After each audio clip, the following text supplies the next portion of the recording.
নমস্কার বন্ধুরা, কেমন আছো সবাই? আজকে আবার একটা নতুন ব্লগ নিয়ে এসেছি তোমাদের সামনে। বুঝতেই পারছো তো, আজকের ব্লগটা কিন্তু শুরু করছি বাড়ির থেকে। তো অনেক দিন পর তোমাদের সাথে আবার কথা বলছি। তো সবাই আগে বলো কেমন আছো? আমি তো বেশ ভালোই আছি। ফার্স্টে আগে একটু ওয়েদার রিপোর্টটা দিয়ে দিই। এখানকার ওয়েদার রিপোর্ট লাস্ট কদিন ধরে একটু অদ্ভুতভাবেই চেঞ্জ হয়ে গেছে। একটু বৃষ্টি বাদলা হওয়াতে ওয়েদারটা হুট করেই বেশ গরমটা কমে গেছে। মানে এখন বাড়িতে এসি চলছে না, যেটা লাস্ট তার আগের কদিন এসি ছাড়া চলা যাচ্ছিল না। এখন পাখা বা অনেক সময় পাখাটাও বন্ধ করে রাখতে হচ্ছে, এরমভাবেই চলছে। কিন্তু আজকে আবার একটু গরমটা ফিরে এসছে, কারণ এখন তো গরম ফেরারই কথা। এখন তো ঠান্ডার সময়টা ঠিক আসেনি, মোটামুটি সেপ্টেম্বর থেকে তো ওয়েদারটা চেঞ্জ হওয়ার কথা। তো এই হলো আজকের ওয়েদার রিপোর্ট দিয়ে দিলাম সবার ফার্স্টে। তা আজকে তোমাদের সাথে আরেকটা কিছু কথা আমি তোমার শেয়ার করতে চাই। আসলে অনেক দিন ধরেই ভাবছি ব্লগে বলবো তোমাদের সাথে, কিন্তু ঠিক কী বলবো, কি বলা উচিত, সত্যি কথা বুঝতে পারছিলাম না। তাই হয়তো তোমাদের সাথে কিছু শেয়ার করিনি। তাই ভাবলাম আজকে ছোট করে দুটো কথা তোমাদের সাথে শেয়ার করি। সেটা হলো এখন যে বিষয়টা নিয়ে সবার মুখে মুখে কথা, সেটা হলো আমাদের কলকাতার এই আর জি করের ঘটনা। যে একটা ডক্টর মেয়ে, যার সাথে একটা পাশবিক ঘটনা ঘটে গেছে, সেই ঘটনা যে কি সেটা নিয়ে আর বিবরণ করে মানে একদম ডিটেলসে বলার ব্যাপার তো অবশ্যই নেই, সেটা আমরা সবাই জানি। কিন্তু তার জন্য যে হাজার হাজার লক্ষ লক্ষ কোটি কোটি মানুষ আজকে রাস্তায় নেমেছে, সেটা নিয়েই আজকে বলার বিষয়। যেটা সত্যিই আমাদেরকে খুব আমাকে অন্তত খুব অবাক করে দিয়েছে। কারণ এই জিনিসটা হয়তো হওয়াটা খুব দরকার ছিল। এই মেয়েটা তো আমাদেরই মতো একটা সাধারণ মেয়ে, একটা খুব শিক্ষিত, খুব পড়াশোনায় ভালো একটা মেয়ে, যে আমাদের দেশের একটা ভবিষ্যৎ হতে পারত, যে নিজের চেষ্টায় আজকে এত দূর এগিয়েছে। সে আজকে নিজের স্বপ্ন পূরণের পথে এগোচ্ছিল। বাবা মার একটি মাত্র মেয়ে। আর যারা হয়তো বাবা মার একটি মাত্র মেয়ে, এখানে একটি বা দুটি সন্তানের কথা নয়, সন্তান তো সন্তানই হয়। তার বাবা মার আজকে কি অবস্থা, কারণ সেই মেয়েটা রোজের মতো তার কাজের উদ্দেশ্যে বেরিয়েছিল আগের দিন।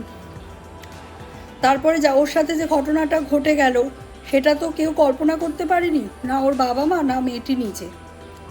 কিন্তু যেটা ঘটে গেছে, সেই ঘটনাটা যেন আর কোনো সন্তানের সাথে না হয়, সেটাই হলো এখন আমাদের কাছে কাম্য।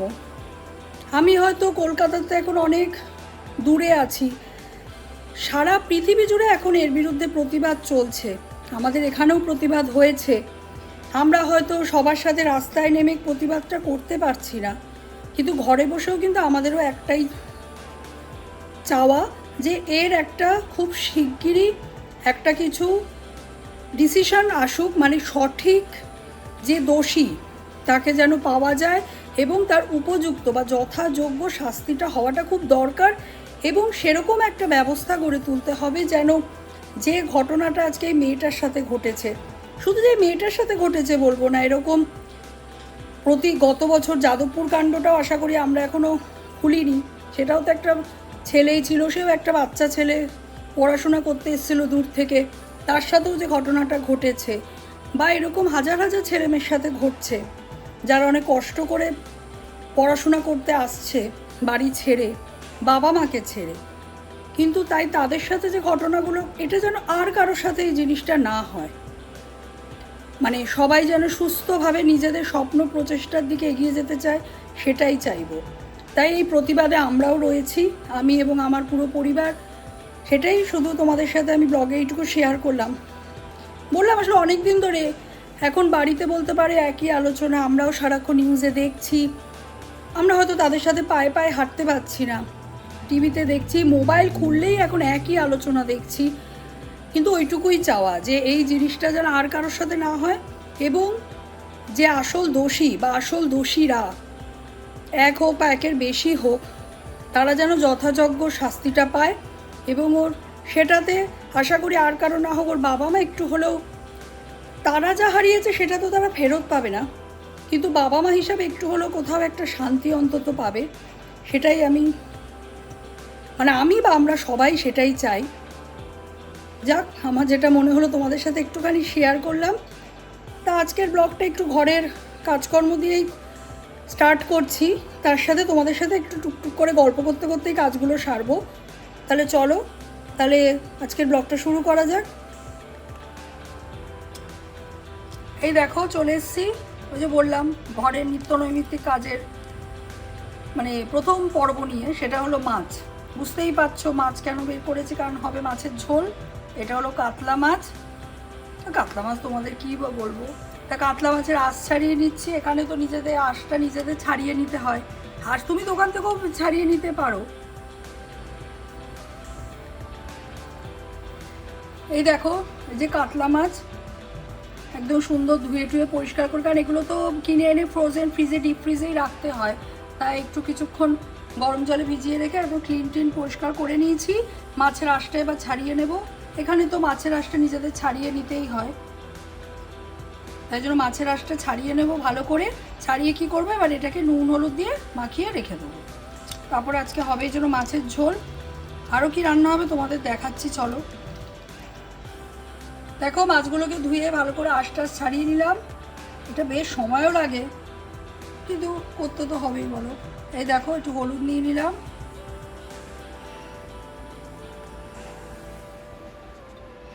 এবার নুন নিয়ে নেব।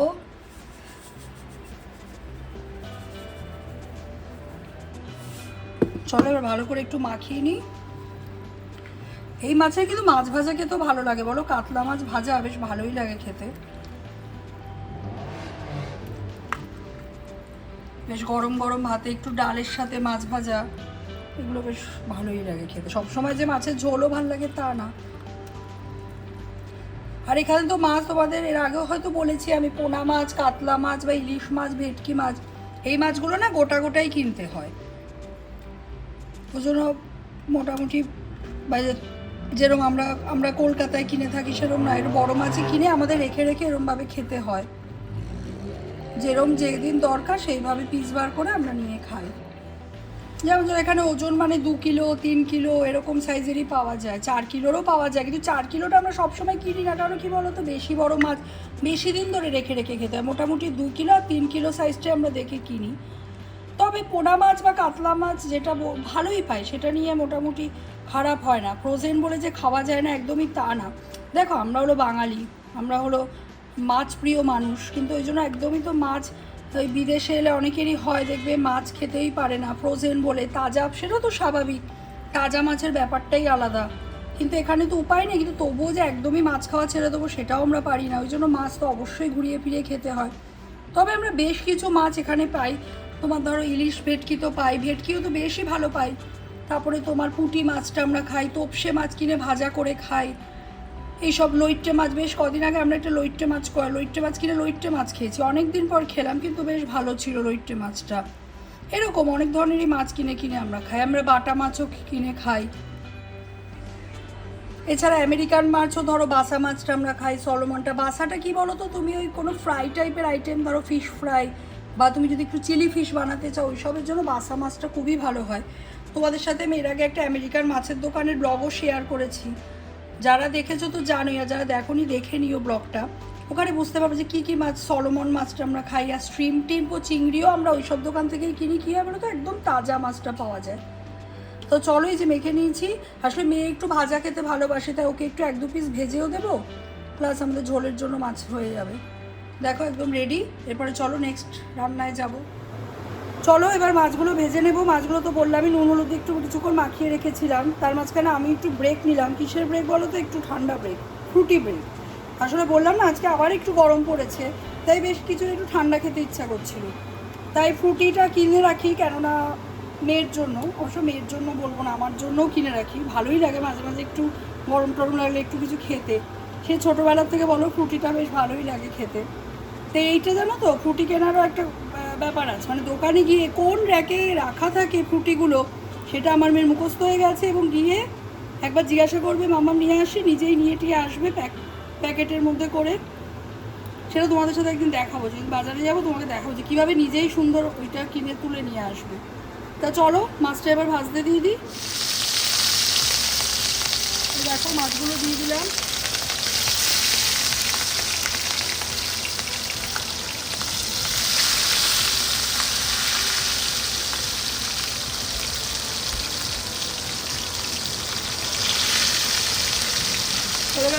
এবার ঢেকে দিই। এবার ঢেকে দিলাম, মাছটা হালকা আছে, মাছটা ভাজা হোক। এই দেখো সাথে তোমাদের আরেকটা জিনিস দেখাই। এই যে মেয়ে আজকে একটা ড্রয়িং করছে, এই দেখো এটা একটা বক্স। এটা ক্রিসমাসে একটা ইভেন্টে গিয়ে ওই গিফটটা পেয়েছিল। সুন্দর এই বক্সটা, তার মধ্যে অনেক কিছু তোমার কালার টালার দিয়ে জিনিস, সুন্দর বক্সটার প্যাক করা ছিল।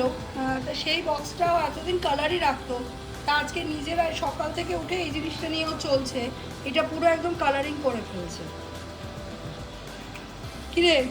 হ্যাঁ চলছে কালার? হ্যাঁ, খুব ভালো লাগছে করতে। ঠিক আছে, তাড়াতাড়ি করে নে, তারপরে আমি তোমাদের সাথে দেখাবো যে পুরোটা করার পর জিনিসটা কিরম লাগছে দেখতে। আমার তো বেশ কালারফুল, কারণ বক্সটা না দেখো তোমাদের দেখাই কিরম ছিল। বক্সটা এরকম ছিল, সেইটাও কালার করে এটা করছে, তা ভালোই লাগছে, বেশ কালারফুল লাগছে। আর তার সাথে চলছে ওরও ফ্রুটি খাওয়া, কারণ আমি খাবো ও খাবে না সেটা তো হবে না, ওরও চলছে। তাই জন্য ও এখন খেতে খেতে এটা করছে। আমি তাড়াতাড়ি কমপ্লিট করো, তো তোমাদের সাথেও দেখাবো যে কীরকম লাগছে জিনিসটা পুরো কমপ্লিট হওয়ার পর।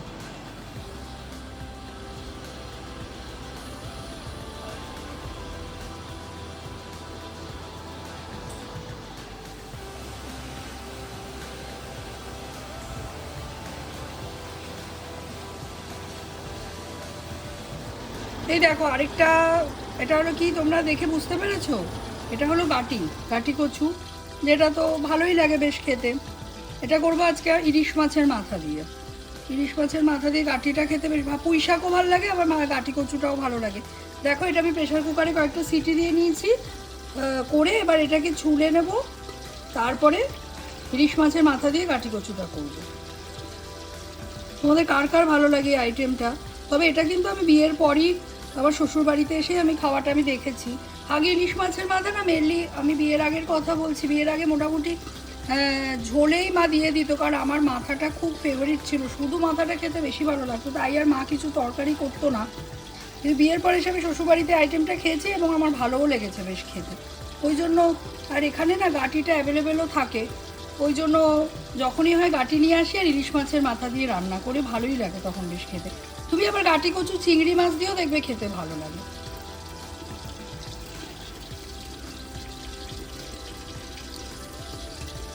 ভালোই সেদ্ধ হয়েছে মনে, একদম ঠিকঠাক সেদ্ধ। মাঝে মাঝে না প্রেশারে বেশি গলেও যায়, কিন্তু আজকে সেদ্ধটা একদম মাপ মতো হয়েছে। দেখো সুন্দর খোসাগুলো ছুলে বেরিয়ে আসছে। চলো তাহলে ছুলে নিই, পুরো যে কটা গাটি আছে সুন্দর ছুলে চটফট করে। এই দেখো এবার ইলিশ মাছের মাথাটাও ভালো করে ধুয়ে এটাও একটু নুন হলুদ দিয়ে মাখিয়ে রাখছি।